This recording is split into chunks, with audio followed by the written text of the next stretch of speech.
Hello everybody, my name is Val and this is Uptown Swing, solo jazz, improv and classic moves. We did a couple of exercises today. First one was focused on breaks. So we did kind of a similar thing we did last week when we walked around 4-3-8, and then on the 4th 8 we did a break. And we took 3 breaks.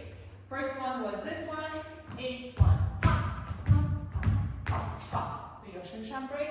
Then we did 8, 1, 2, 3, 4, 5, 6, 7, and then we did a good old lock turn. So we did 8, 1, 2, 3, 4, 5, 6, 7. So yeah, and you incorporated them into your dancing. We started with just walking and then doing the break, and then we actually started like, what if we do a move for 3, 8, and then do some sort of break. So we did that, and then we started working on combining 2 moves and doing them in 1-8, so we tried to figure out what the transition would be, how would they work, like how we would like reposition our body to make them work.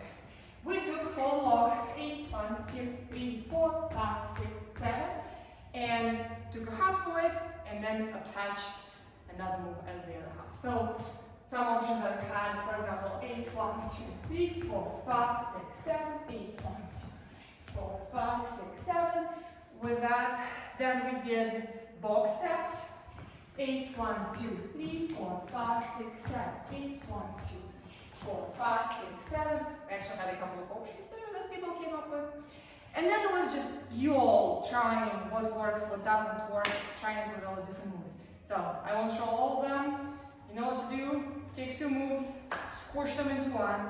Practice it at home. Bye!